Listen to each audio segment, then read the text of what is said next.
বিসমিল্লাহির রহমানির রহিম। আসসালামু আলাইকুম। আশা করি আপনারা ভালো আছেন। আজকে আমি আপনাদের সামনে হাজির হয়েছি দুধ আর ডিম দিয়ে পরোটার একটি রেসিপি নিয়ে, ডিম পরোটা। এই পরোটাটা তৈরি করা খুবই সহজ, অল্প সময়ে খুব সাধারণভাবে তৈরি করা যায়।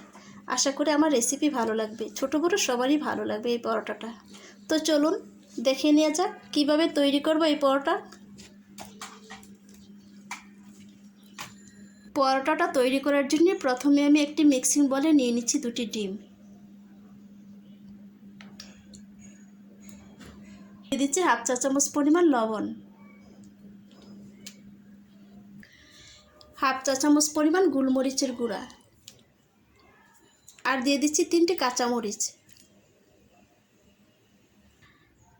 তারপর নিয়ে নিচ্ছি 1 গ্লাস পরিমাণ জাল করে রাখা লিকুইড দুধ।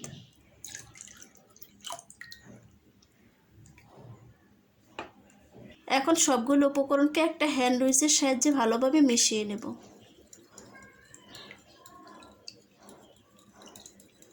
এই কাজটা আপনারা চাইলে কাঁটা চামচ দিয়ে করে নিতে পারেন।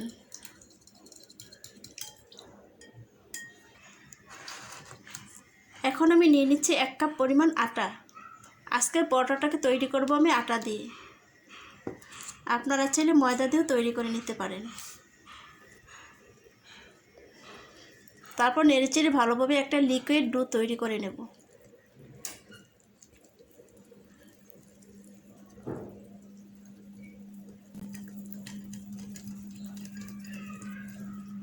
আমি এখানে দুধ দিয়েছি, আপনারা চাইলে পানিতেও তৈরি করতে পারেন। চুলায় প্যান বসিয়ে 1 চামচ পরিমাণ তেল দিয়ে তেলটাকে ব্রাশ করে নিতে হবে।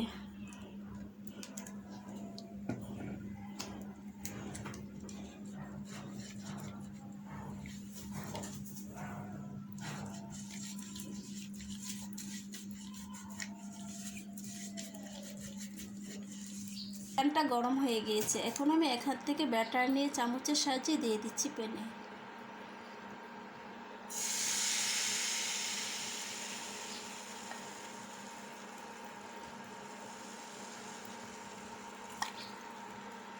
তারপর প্যানের হাতলটাকে ধরে ঘুরিয়ে দিতে হবে।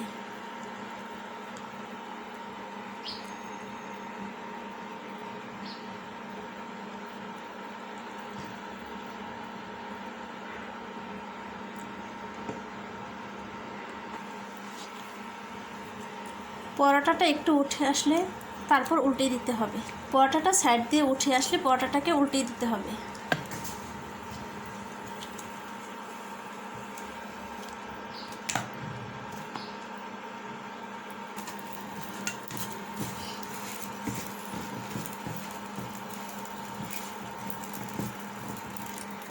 যখন দেখা যাবে পরোটাটা ফুলে যাচ্ছে তখনই সাইড দিয়ে তেল দিয়ে দিতে হবে।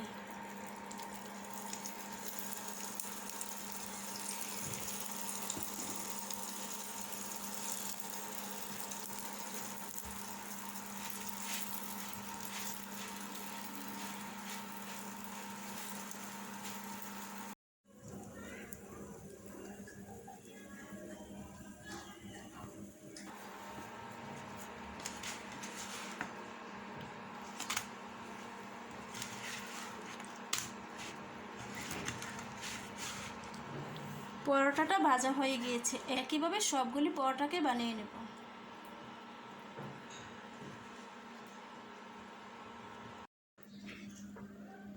সবগুলি পরোটাকে তৈরি করে নিয়েছি।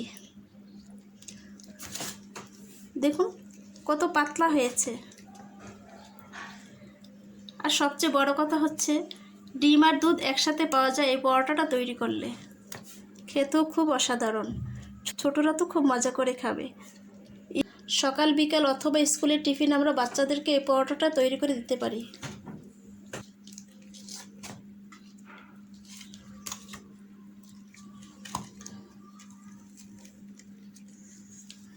আশা করি আমার রেসিপি ভালো লেগেছে। তো আজ এই পর্যন্তই। ভালো থাকুন, সুস্থ থাকুন। আল্লাহ হাফেজ।